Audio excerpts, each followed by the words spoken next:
Air marshal retired Arshad Malik साहब।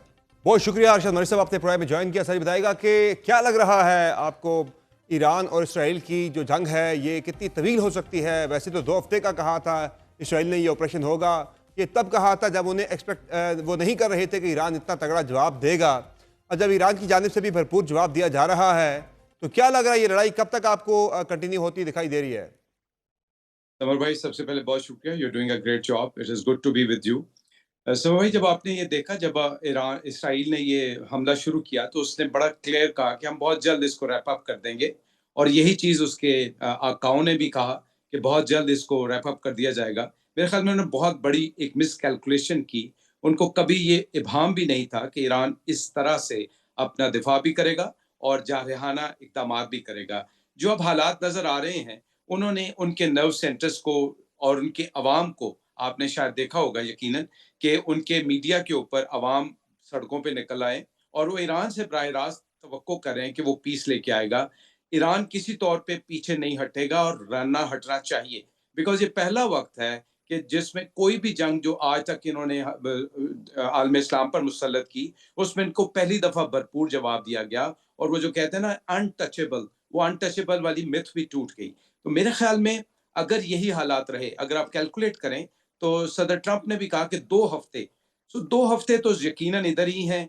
अब Israel जो है, वो उसका प्रेशर जो है, वो जो ऑफेंसिव प्रेशर था वो कम हो रहा है। ईरान का ऑफेंसिव प्रेशर ज्यादा हो रहा है। ये बात याद रहे कि ईरान ने अभी तक किसी सिविलियन टारगेट को या किसी अस्पताल को टारगेट नहीं किया। उन्होंने सिर्फ और सिर्फ मिलिट्री टारगेट या मुसाद के इंटेलिजेंस जो टारगेट था उसको हिट किया है। सो अगर खुदा न खास्ता वो सिविलियन टारगेट्स की तरफ आएगा, तो ये ज्यादा नहीं चलेगी। और ये मैं बात क्यों कह रहा हूँ, सर भाई, आपने यकीनन नोट किया होगा कि जो आयतुल्लाह हैं, जो सुप्रीम कमांडर हैं, उन्होंने अपने इख्तियारात जो काउंसिल को दे दिए। या दैट मीन्स कि अगर उनकी तरफ से कोई इस तरफ से रिस्ट्रिक्शन थी, तो based on the realities of ground, council जो है वो फैसला कर सकती है कि टारगेट्स कैसे होने चाहिए। बिकॉज आयतुल्लाह के बारे में शायद ये कहा जाता है कि वो सॉफ्ट हैं और वो सही इस्लामी असूलों के मुताबिक जो सिविलियन टारगेट्स हैं उन पर नहीं जाएंगे। लेकिन अगर इसराइल इसी तरह की अहमकाना हरकतें करता रहा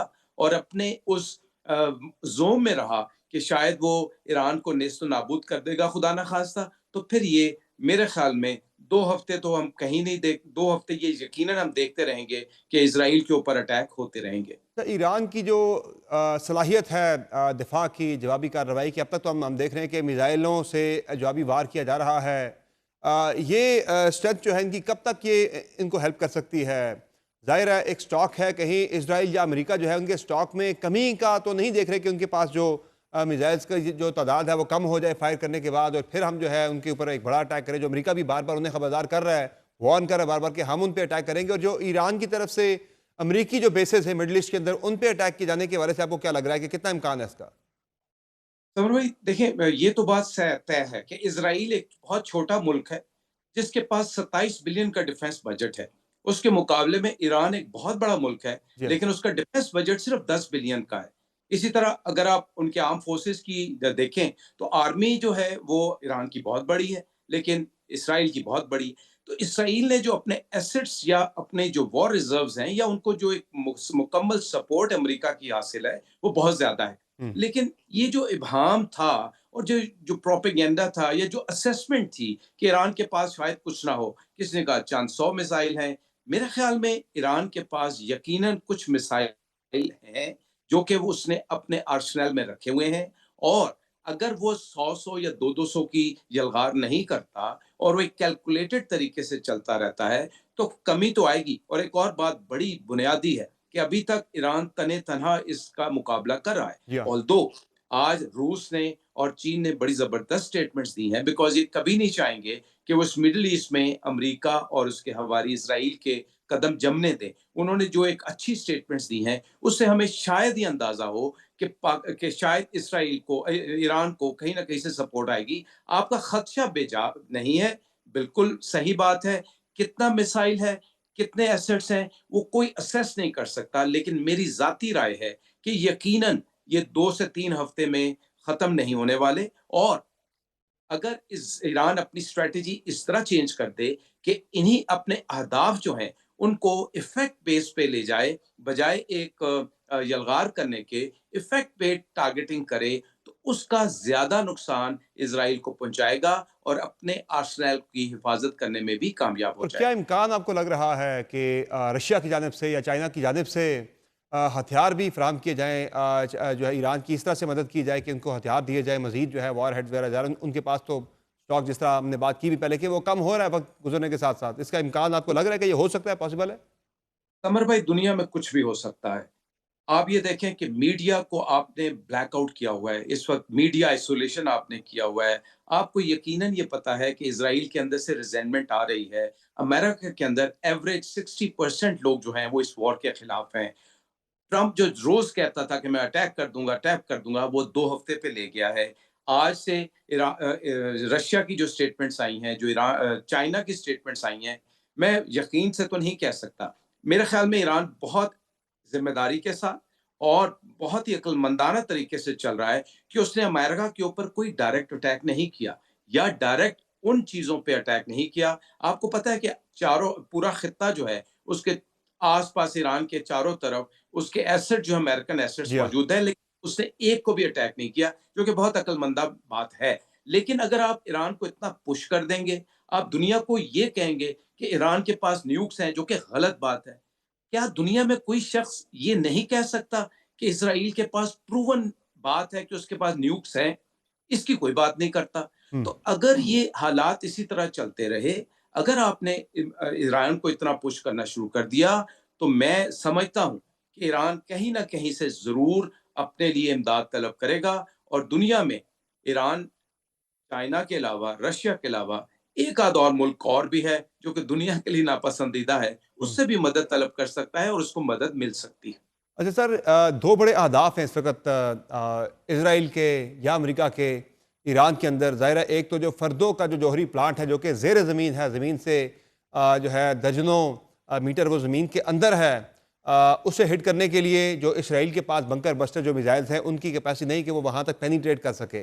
अमरीकी बिल्कुल जो सही। B-2 उनका जो त्यारा है उससे जो है उनके पास जो मिसाइल्स हैं जिनकी तकरीबन कोई वो 60 मीटर तक वो ज़मीन के अंदर जो है वो कर सकते हैं, अहदाफ को निशाना बना सकते हैं। तो उनकी शायद सपोर्ट ज़रूरत पड़े इज़राइल को, उसकी बात भी काफ़ी ज़्यादा चल रही है पिछले 1-2 रोज़ से। और दूसरा जो बड़ा हदफ़ इस वक़्त इज़राइल का है ईरान के अंदर, वो है आयतुल्लाह अली ख़ामनेई। तो ये इन 2 अहदाफ तक पहुँचना आपको लग रहा है कि आने वाले दिनों में ये मुमकिन हो सकता है, जो इस वक़्त हालात नज़र आ रहे हैं जो इस वक़्त ग्राउंड सिचुएशन है उसको देखते हुए? मैं आपकी इजाज़त से दूसरे सवाल का पहले जवाब दूँगा। रेजीम चेंज इस वक़्त नामुमकिन हो गई और ये बेवकूफ़ी की वजह से नामुमकिन हुई है। ईरान के अंदर देखिए रिज़ेंटमेंट तो हो सकती है, बिकॉज़ आप एक इनकलाब के लिए ज़रूर आते हैं और इनकलाब में रेज़िस्टेंस भी होती है। जी हाँ। लेकिन अब over a period of time I think, और ख़ास तौर पे ये जो आपने रेजीम चेंज करके उनकी लीडरशिप को टारगेट किया, regime change coming within Iran is not on the ground. This is my assessment 1। ऐसा ही है। सेकंड, गॉड फॉरबिड अगर ये होता भी है, तो मैं वही अपनी पहली बात दोहराऊंगा कि आयतुल्लाह ने बड़े ही अक्लमंदाना तरीके से अपने सारे इख्तियारात अपनी काउंसिल को दे दिए कि लीडर्स मैटर नहीं करते। ये एक जो हमारी सिमत है वो मैटर करती है, गाइडेंस और अपनी एक कंसंट्रेशन और कंसल्टेशन मुशावरत मैटर करती है। तो रजीम चेंज ऑल्दो मैं जाती तौर पे नहीं देख पा रहा, इंटरनली कोई चेंज ऐसी नहीं हो रही। Over a period of time क्या होता है वो हालात वाकयात हम देखेंगे, फिर ही हम असेस कर सकते हैं। एज ऑफ नाउ मैं नहीं देख पा रहा, खुदा न खासा, कि कोई इस तरफ इम्कानात हैं। सही। दूसरी बात जो आपने बात कही वो बहुत बड़ा एक टारगेट है। सबसे पहले तो हमें दुनिया में और रशिया और चाइना और टर्किया और जो बड़ी ओआईसी ऑर्गेनाइजेशंस हैं, इनको ये बावर कराना चाहिए कि ये प्रोपेगेंडा जो मीडिया साइऑप्स इन्होंने किया हुआ है कि ईरान के पास न्यूक्लियर टेक्नोलॉजी है, उसको उसी से रिलेट करें जब इन्होंने इराक में की और इनको जी हाँ। शर्मिंदा होना पड़ा कि वेपन ऑफ मास डिस्ट्रक्शन है। आप देखिए 1995 से लेके नेतन्याहू रोज एक ही गर्दान लेके आता है। पहले बैगन था, फिर ये नेतन्याहू आ गया। 95 से लेके आज तक एक ही गर्दान है कि 2 महीने में न्यूक्लियर अटैक होने वाला है, 3 महीने में होने वाला है, 6 महीने। तो पहले तो दुनिया को ये बावर कराना चाहिए कि कोई ऐसी शरारत ईरान नहीं कर रहा। हाँ, अगर आप उसको इस तरफ कॉर्नर करेंगे, तो फिर मैं भी सपोर्टर हूँ कि आपको अपनी बका के लिए, अपनी सर्वाइवल के लिए ये स्टेप उठाना चाहिए। बिल्कुल। लेकिन ऐसी बात है नहीं। सो अगर ऐसी बात नहीं है, जो कि अमेरिका के सिक्योरिटी एडवाइज़र ने और आईएईए ने भी कह दिया कि ईरान कहीं पे कोई नज़दीक तरीन नहीं है, तो फिर कोई वजह नहीं कि अमेरिका क्यों आए और क्यों ये penetration bomb deep penetration bombs लेके आए। इज़राइल की तो पहले दिन से ख्वाहिश है, जी हाँ। वो उस खुशामद कर रहा था नेतन्याहू कि जी बहुत बड़ा लीडर है, हुँ। बहुत जल्द हमारे साथ होगा। मेरे ख्याल में sense should prevail and sense will prevail. अच्छा सर, फाइनली ये बताएँ कि पाकिस्तान इस सारे तनाज़े में कहाँ फिट इन आता है? जो फ़ील्ड मार्शल आसिम मुनीर साहब की मुलाकात हुई अमेरिकी सदर डोनाल्ड ट्रंप के साथ, तकरीबन 2 घंटे से ज़ायद की मुलाकात रही, इस पे काफ़ी ज़्यादा पाकिस्तान के अंदर कम से कम चहमगोइयाँ काफ़ी ज़्यादा हो रही हैं। हर बंदा बड़ा क्यूरियस है कि क्या वहाँ पे बात हुई होगी? क्या वो कोई पाकिस्तान का रोल अमेरिका माँग रहा है खित्ते के अंदर? तहरीक-ए-इंसाफ ने तो आज यहाँ तक कह दिया कि भई इस पे हमें ब्रीफिंग देनी चाहिए कि आया कोई हम पाकिस्तान में बेसिस दे रहे हैं, अमेरिका आपसे बेसिस माँग रहा है या एयर कॉरिडोर माँग रहा है या इंटेलिजेंस शेयरिंग हमसे माँग रहा है, इंटेलिजेंस में कोई ताउन माँग रहा है। तो पाकिस्तान कहाँ फिट इन आता है सर इस सारे तनाज़े के अंदर? तो जब आप जुग्राफियाई सतह पे देखते हैं, तो अमेरिका को हमारी बेसिस की ईरान के लिए किसी तौर पे ज़रूरत नहीं महसूस बिल्कुल। होती। ईरान की एसेट्स हैं, फोर्सेज़ हैं, स्पेशल फोर्सेज़ हैं, उसका कैओक है, उसका नेवल प्रेज़ेंस है बिल्कुल एडजेसेंट बॉर्डर पे। तो मेरे ज़ाती नज़रिए के मुताबिक तो इसकी ज़रूरत नहीं पड़ती। मैं कहता हूँ कि ये एक है तो पॉज़िटिव बात कि पाकिस्तान जैसे मुल्क के एक अहम शख्स को डोनाल्ड ट्रंप मिलता है और डिस्कशन करता है। ज़ाहिर है, चाय-पानी के साथ कोई गपशप तो लगी होगी, क्या होना है, कैसे होना चाहिए। मैं समझता हूँ कि आइंदा 1 आध दिन में इस पे यकीनन जब ऑफ़िशियल पॉइंट ऑफ व्यू आ जाएगा, तो फिर चीज़ें दुरुस्त सिमत में निशानदही हो जाएगी। तब तक मैं और आप अपनी मोहब्बत में, अपनी मुखालफत में अंदाज़े लगाते हैं तो लगाते रहेंगे। जब ऑफ़िशियल स्टांस नहीं आ सकता, हम अंदाज़े लगाते रहेंगे। मैं उनसे मोहब्बत करता हूँ, तो उनको पसंद वाली बातें सही है करूँगा। सर। ज़ाहिर है सर, मुखालफत आपने बड़ी अहम बात की कि पाकिस्तान से बेसिस लेकर अमेरिका को कोई ख़ास फ़ायदा ईरान की तरफ होना नहीं है। ऑलरेडी उनके 9 बेसिस मौजूद हैं अमेरिका के मिडल जी, ईस्ट के अंदर और जो उनके अहदाफ़ हैं, वो पाकिस्तानी बॉर्डर से हैं भी काफ़ी दूर हैं, इस साइड पे उनके अहदाफ़ हैं भी नहीं। तो उन्हें ऐसा ज़रूरत है नहीं है बेसिस की। जो पाकिस्तान के अंदर एक बहस चल पड़ी आजकल काफ़ी ज़्यादा बेसिस के बारे से, शायद वो अमेरिका हमसे बेसिस चाह रहा है। जो अफ़गानिस्तान वाले एक उसमें जंग में था, जो सूरत-हाल बनी हुई थी, तो ईरान वाले में वो सूरत-हाल नहीं है। नहीं, बिल्कुल नहीं। बहुत शुक्रिया अरशद मलिक साहब, आपने प्रोग्राम में ज्वाइन किया। नाज़रीन, प्रोग्राम में आगे बढ़ेंगे और बात करेंगे डिप्लोमेटिक एफर्ट्स जो इस वक्त हो रही हैं इस जंग को रोकने के लिए, वो कारगर साबित क्यों नहीं हो पा रही। बात करेंगे, हमारे साथ मौजूद हैं साबिक सेक्रेटरी खारजा एजाज चौधरी साहब। सर बहुत शुक्रिया, आपने ज्वाइन किया प्रोग्राम में। ये बताएगा कि क्या वजह है कि सलामती कौंसिल है और बाकी जो दुनिया के बड़े इदारे हैं और साथ साथ जो मुख्तलिफ ममालिक की एफर्ट्स भी हो रही हैं, यूरोपियन कंट्रीज़ भी बात कर रहे हैं, मिडल ईस्ट के अंदर काफ़ी ममालिक मुतहरिक हैं, पाकिस्तान राब्ते कर रहा है, अमेरिकी सदर भी, उनके राब्ते भी कई जगहों पे हो रहे हैं, लेकिन ये जंग रुक नहीं पा रही। डिप्लोमेटिक एफर्ट्स जो हैं वो क्यों कारगर साबित नहीं हो पा रही अब तक? उसकी वजह ये है कि इसराइल जो है वो अभी भी इस बात पे मुसिर है कि उसको जंग जारी रखनी है और अमेरिका की उसको मुकम्मल तौर पर आशीर्वाद है। जिस दिन अमेरिका की आशीर्वाद हटे या इसराइल को ये महसूस हो कि अब वो वाकई ईरान की तरफ से जो आने वाले मिसाइल हैं उनका नुकसान ज़्यादा हो गया है, तब रुकेगी जंग। और जी। एजाज चौधरी साहब, ज़ाहिर है लड़ाई अगर बढ़ती है, मज़ीद कशीदगी बढ़ती है, तो दुनिया हमें दो बड़े वाज़ेह ब्लॉक्स के अंदर जो है वो तकसीम होती हुई दिखाई दे रही है। ईरान के साथ सपोर्ट में चाइना खड़ा है, रशिया खड़ा है, पाकिस्तान की भी भरपूर सपोर्ट ईरान के साथ है। उस तरफ अगर आप देखें दूसरे ब्लॉक में, तो इसराइल के साथ अमेरिका की उसे भरपूर सपोर्ट हासिल है, इसराइल को भारत की भरपूर सपोर्ट हासिल है, फिर बरतानिया हो गया, कुछ यूरोपियन कंट्रीज़ हो गए। तो ये खुदा न खास्ता हालात अगर मज़ीद बिगड़ते हैं, ख़राब होते हैं, खित्ते के अंदर जंग मज़ीद फैलती है, तो ये किसी तीसरी आलमी जंग की तरफ तो हालात नहीं जाएंगे या उससे पहले ही हालात समझ जाएंगे। अगर तो अमेरिका जंग में शरीक ना हुआ तो हालात संभल जाएंगे।